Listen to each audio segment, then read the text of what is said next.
Now बच्चा, आपके पास एक शीट है जहाँ बिल्कुल सेम टेबल आपको फॉर्म करना है।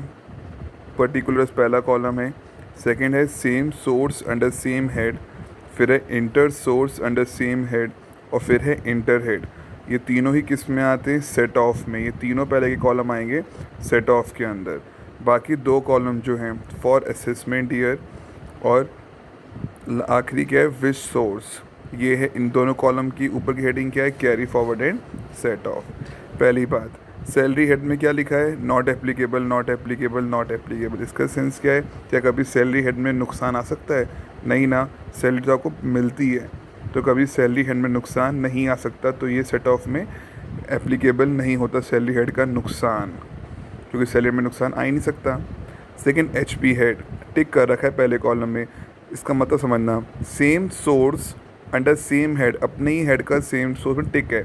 मतलब मान लो मेरा एक घर रेंट पे है, ऊपर वाले पोर्शन से प्रॉफिट आता है, नीचे वाले से नुकसान आता है, सेम सोर्स हो गया, तो क्या ये सेट ऑफ हो जाएगा? टिक मतलब हाँ, हो जाएगा।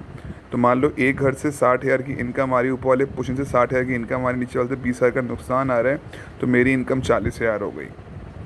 अगला है inter source under same head. Inter source, मान लो मेरे आवास विकास वाले घर से 40,000 की इनकम आ रही है और गिरताल वाले घर से 10,000 का नुकसान हो रहा है।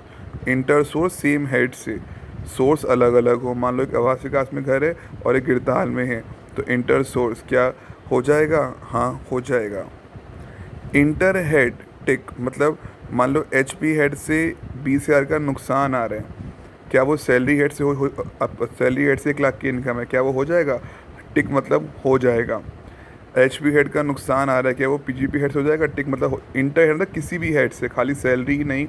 अब मैं एक चीज़ कहना चाह रहा हूँ, सैलरी नॉट एप्लीकेबल, इसका मतलब ये है कि सैलरी का में नुकसान नहीं हो सकता, पर हाँ बाकी सारे हेड सैलरी से तो सेट ऑफ हो सकते हैं ना। तो एच पी हेड का नुकसान salary head, P G P P head, capital gain head, other source किसी भी हो सकता है। प्लीज़ इसे पढ़ना सीखना। और मान लो किसी साल एच पी हेड का नुकसान बहुत हो गया, तो कितने साल तक कैरी फॉरवर्ड होगा? मान लो करंट ईयर में बाकी हेड में इनकम ही नहीं है, तो कितने तक कैरी फॉरवर्ड होगा? 8 साल तक आगे जाएगा फॉर 8 असेसमेंट ईयर। और आगे जाके किससे होगा? सेम हेड से, आगे जाके एच पी हेड से ही होगा। तो अगर पहले साल इंटर हेड हो गया तो हो गया, जब कैरी फॉरवर्ड होगा तो अपने ही हेड से जाके सेट ऑफ होगा, अगले साल carry forward and set of होगा, और 8 साल तक मैक्सिमम जाएगा। अगर 8 साल तक एच पी हेड में कोई इनकम नहीं होती है या हमारा लॉस सेट ऑफ नहीं हो पाता है, तो 8 साल के बाद वो ख़त्म हो जाएगा। 1 साल का नुकसान max to max 8 assessment year के लिए फर्दर कंटिन्यू होगा। पक्का? तो पहली बात तो क्या, सैलरी हेड में क्या आ गया? Not applicable, not applicable, not applicable. Second, H P head same source, अपने घर के 2 पोर्शन। इंटर सोर्स, एक आवास विकास और एक गिरदाल वाला घर। इंटर हेड, बाकी सारे हेड। अगर सेट ऑफ नहीं हुआ तो कैरी फॉरवर्ड होगा, 8 साल तक आगे जाएगा, आगे जाके सेम हेड से होगा। नेक्स्ट।